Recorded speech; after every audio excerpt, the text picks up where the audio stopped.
Bienvenue à tous sur Africa 24. Élu meilleur ministre africain des Finances en 2022, Nicolas Kazadi a conduit les plus grandes réformes financières de la RD Congo au point de restaurer la confiance avec les principales institutions financières mondiales. Un défi réussi dont il partage les enjeux dans cette interview sur Africa 24. Monsieur Nicolas Kazadi, soyez le bienvenu sur Africa 24. Merci bien, Marcel Kwasi.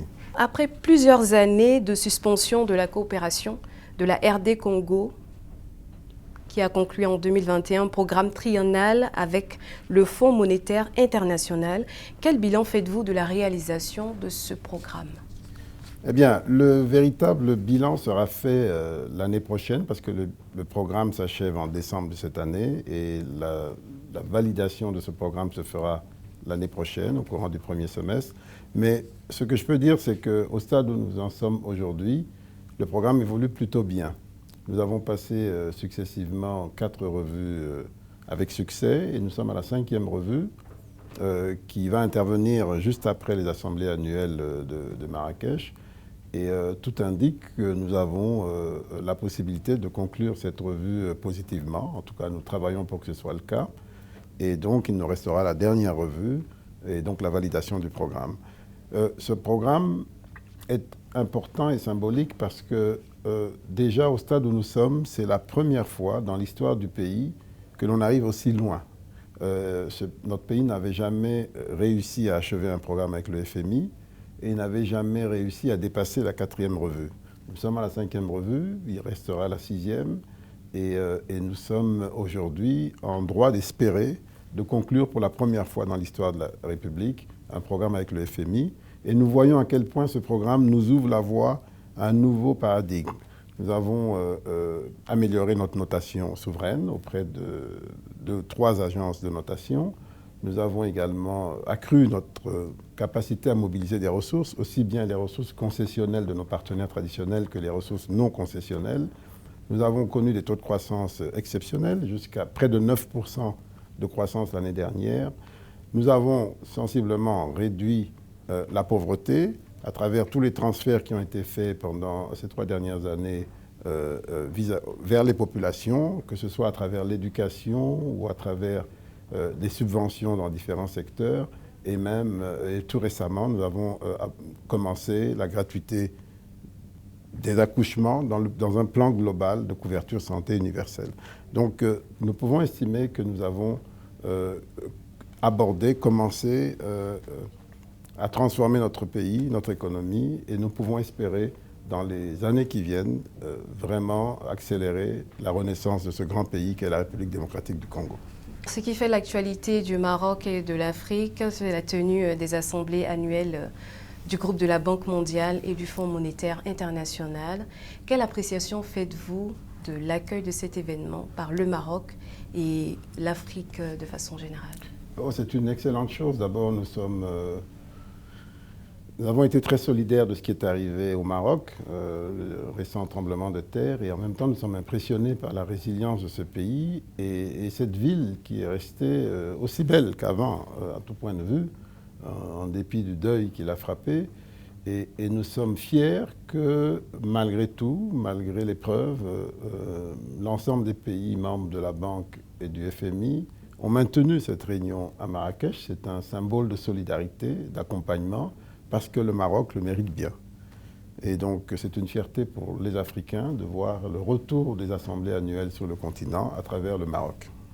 Vous êtes le ministre des Finances de la RD Congo depuis avril 2021. Vous avez conduit des réformes stratégiques majeures et une politique de mobilisation des fonds qui ont sorti votre pays de la liste grise de la finance internationale.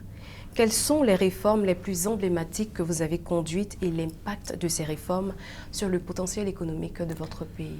D'abord, il fallait, le plus grand défi que nous avions en matière de finances publiques, c'était d'abord de collecter l'impôt.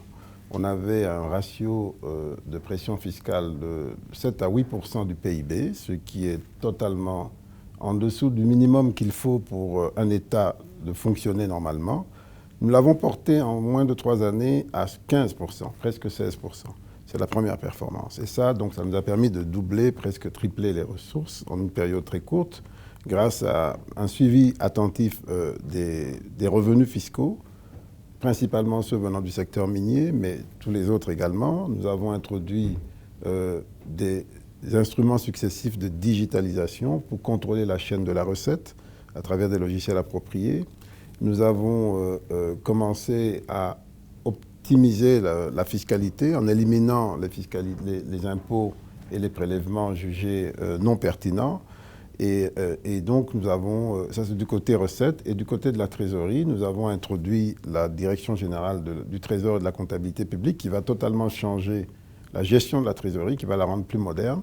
Nous sommes en train de réformer le système de comptabilité publique avec l'introduction du compte unique du Trésor. Donc tous ces éléments vont non seulement accroître l'efficacité, mais surtout la transparence, aussi bien dans les recettes que dans les dépenses.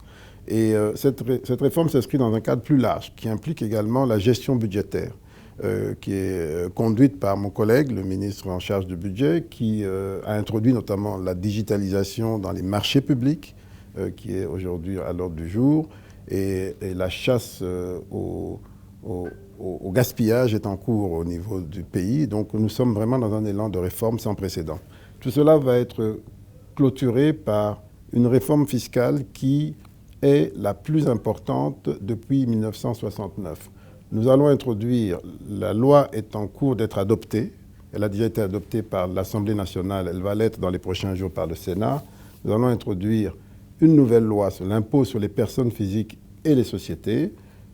Pour les sociétés, elle va simplifier davantage et même réduire certains taux, mais pour les personnes physiques, c'est là la grande innovation. Nous allons introduire, comme dans tous les pays modernes, l'obligation pour les personnes physiques de déclarer leur impôt et leur patrimoine annuellement et donc de justifier de leur contribution fiscale individuellement, ce qui n'était pas le cas jusqu'à présent.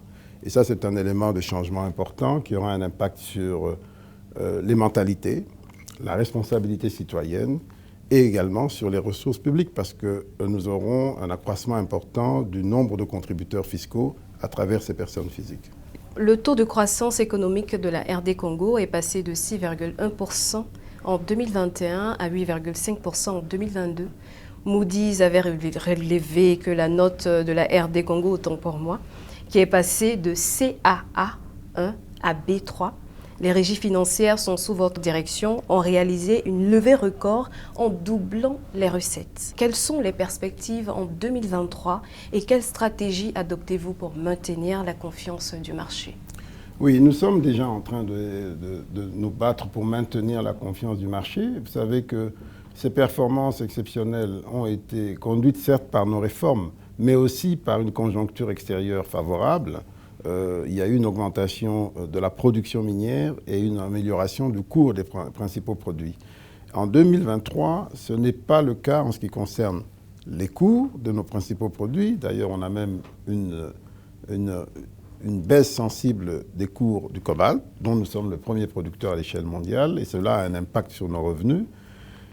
S'agissant de nos réformes, elles se poursuivent. S'agissant des quantités produites en 2023, elles ne seront pas en amélioration très importante par rapport à 2022, alors qu'en 2022, il y avait une nette amélioration par rapport à 2021. Donc, nous faisons tout pour maintenir le cap, c'est-à-dire préserver l'essentiel. Et surtout, en 2024, nous avons voté un budget qui indique une augmentation très faible par rapport à 2023, justement dans cet esprit de prudence. Et pour assurer la soutenabilité de nos finances publiques, la viabilité de nos finances publiques, nous accélérons ce qu'on appelle l'élargissement de la base fiscale, en nous assurant que rien n'est laissé de côté, que grâce à la digitalisation et aux autres mesures, à ce qu'on appelle l'effort des services, nous assurons que nous couvrons l'ensemble des recettes potentielles du pays, parce que la trop forte dépendance du secteur minier primaire est un risque important pour les finances publiques. Mais ça, c'est à court terme. Mais à moyen et long terme, nous sommes totalement engagés dans un processus de diversification de l'économie parce que les vraies réponses, les plus solides, elles viennent à moyen et à long terme. Et donc, la diversification est en train de se faire au sein du secteur minier lui-même, où nous voulons plus de valeur ajoutée locale. Ça va nous donner plus de résilience fiscale. mais aussi dans d'autres secteurs comme l'agriculture, l'agro-industrie. Nous venons de tenir un grand forum sur l'agribusiness en RDC le 4 et 5 octobre dernier, justement pour mettre un peu le focus sur ce qu'est la véritable vocation du pays, c'est-à-dire l'agriculture. Tout ça dans le but de diversifier et d'assurer la pleine utilisation de notre potentiel, qui est d'abord et avant tout agricole, il ne faut pas qu'on l'oublie. Parlons de potentiel. Qu'est-ce qui est fait, je veux dire, par votre ministère en termes de développement du capital humain? Vous vous posez une très bonne question. Le capital humain est notre principal défi, parce que c'est la qualité du capital humain qui peut tout transformer, qui peut nous permettre de faire une diversification réussie, qui peut améliorer la gouvernance dans tous les secteurs, qui peut nous rendre aptes à transformer notre sol et notre sous-sol utilement. Et nous avons de ce point de vue de grands défis. Le premier défi, c'est d'avoir, dès le départ, c'est les fondations, et nous sommes encore au stade des fondations. Le chef de l'État, en 2019, a décrété la gratuité de l'éducation primaire pour tout le monde. En fait, elle existait déjà dans la Constitution, mais aucun des gouvernements qui nous ont précédés n'a réussi à la rendre effective. Et nous l'avons fait pour la première fois depuis des décennies. Cela nous coûte beaucoup d'argent, mais nous le faisons avec beaucoup de sacrifices. Et c'est donc, comme je disais, les fondations. L'ambition du chef de l'État au courant des prochaines 5 années, si les Congolais continuent de lui faire confiance, ce que je pense, est d'amener cette gratuité au niveau du secondaire, avec un ciblage particulier pour l'enseignement technique et professionnel, qui est un besoin essentiel quand on veut transformer un pays, quand on veut reconstruire un pays. Donc voilà un petit peu les éléments qui concernent le capital humain. Et puis il y a le changement des mentalités d'une manière générale. Je vous ai dit comment la fiscalité va contribuer à ce changement des mentalités. Et puis il y a cette pacification politique du pays qui va se poursuivre. Le président de la République a réussi à assurer une transition pacifique du pouvoir, ce qui n'était pas donné en 2019. Il a réussi à rassembler les Congolais comme cela est visible. Et donc il faut consolider cet élan pour amener le pays à un autre niveau. Et c'est de cela qu'il s'agit, c'est ça qui est à l'ordre du jour. Le marché des bons de trésor vous a permis de lever 95 millions de dollars au 26 septembre 2023. Ce signal de la confiance des investisseurs extérieurs doit vous servir à renforcer quel relégant précis de votre économie? Bien, écoutez, c'est vrai que le retour des bons du Trésor est un des signaux du retour de la confiance. Nous avons aujourd'hui d'excellentes relations avec le secteur bancaire local, même si on n'est pas toujours d'accord, mais on a de bonnes relations sur le plan des fondamentaux. Et ces éléments de bons du Trésor nous aident dans la gestion de la trésorerie, mais en plus des bons du Trésor, nous avons des obligations du Trésor qui nous aident à financer de l'investissement. Et sur ces deux volets, nous progressons très bien et ça nous permet de faire face à certains investissements essentiels. Et Dieu sait si nous avons besoin de financer les investissements. Nous avons un très grand retard en matière d'investissement, surtout en infrastructure. Et cette confiance retrouvée nous permet de faire des progrès. Les partenaires extérieurs de la RD Congo ont renforcé la mobilisation des ressources extérieures, qui est passée de 1,63 milliard de dollars en 2021 à 1,98 milliard en 2022. Et la dette extérieure est dotée selon une gestion rationnelle en dessous de 20% du PIB, soit la moyenne la plus faible du continent. Comment un tel avantage doit se traduire dans les réalisations quotidiennes des Congolais? Oui, d'ailleurs, pour donner des chiffres encore plus parlants, nous sommes passés d'environ un portefeuille de 3 milliards de dollars à aujourd'hui plus de 10 milliards quand on prend les 4 ou 5 principaux bailleurs. Et donc, en quelques années, en 3-4 ans. Ça veut dire qu'aujourd'hui, on a du côté des bailleurs traditionnels, du côté de ceux qui nous donnent des ressources concessionnelles, les moyens de commencer à transformer le pays. Commencer. C'est d'abord le signe de la confiance retrouvée. Et à ce titre, il faut aussi souligner que pour la première fois depuis 15 ans, nous avons renoué avec les appuis budgétaires directs. On a eu 500 millions cette année, 250 millions l'année passée. Mais pour ce qui est des milliards qui viennent principalement de la Banque mondiale, mais aussi des autres partenaires traditionnels, Cela nous permet de commencer à rattraper notre retard en matière d'infrastructure et aussi d'attaquer les questions liées au capital humain. La Banque mondiale, ces appuis nous ont aidés à réussir la gratuité de l'éducation au niveau primaire. On aurait eu du mal à le faire sans cela, en dépit de l'engagement politique très fort qui a été manifesté par le chef de l'État. Maintenant, nous devons le rattraper également dans les grandes infrastructures, et c'est ce que nous faisons. Nous avons réorienté une partie des ressources de la Banque mondiale vers les infrastructures de base, parce que notre pays est d'abord et avant tout un défi logistique majeur, et ensuite aussi sur des questions de gouvernance. Nous devons améliorer la gouvernance, et nous avons un large appui des partenaires aux réformes des finances publiques. Ces deux éléments d'infrastructure et de superstructure, c'est-à-dire la gouvernance, bénéficient de l'appui des partenaires qui va nous permettre de concrétiser le changement que nous recherchons. Plusieurs partis politiques de la majorité ont choisi de renouveler quasi à l'unanimité leur confiance au président Félix Tshisekedi dans le cadre des présidentielles de 2023. Quel regard portez-vous sur cette volonté du président de se représenter et quel message souhaitez-vous porter aux Congolais dans le cadre de la conquête d'un second mandat? Eh bien, vous savez, nous avons la chance dans notre pays, la République démocratique du Congo, d'avoir à la tête du pays un président qui, par son parcours individuel, a bénéficié de la meilleure expérience politique qui soit. Je peux le dire aujourd'hui sans risque de me tromper, il est, dans sa génération, le plus grand politique qu'il a acquise au berceau, si je peux dire, etc. Et donc, notre pays qui traversait des tourments politiques qui ont duré pendant des décennies est arrivé à un tournant en 2018 et il fallait quelqu'un qui avait cette stature politique pour permettre de passer cette étape dans la paix. Et il a fallu que ce soit lui pour le faire, parce qu'on sait combien les autres, ces challengers de l'époque, étaient partis pour comment on dit, pour mettre le feu, pour la politique du pire. Et donc, on a réussi ce passage pacifique. Il a posé les fondamentaux en ce qui concerne le capital humain, la gouvernance, la lutte contre la corruption, et on en voit les effets comme on vient d'en parler. Et c'est légitime pour lui de dire « je veux achever cela pour mettre définitivement le pays sur la voie de l'émergence que nous attendons tous ».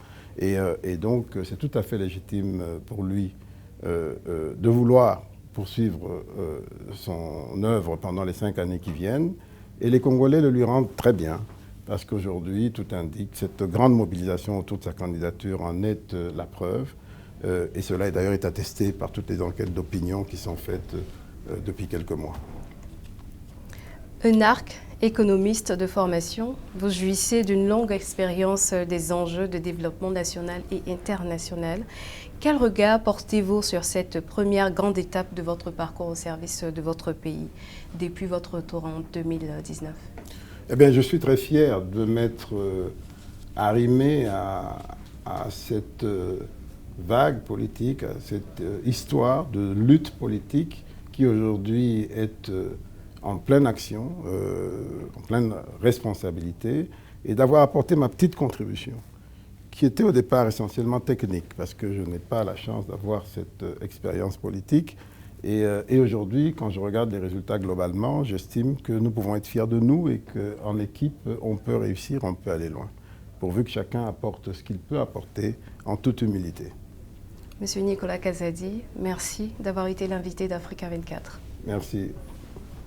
Merci à toutes et à tous. C'était l'interview. L'information continue sur Africa 24.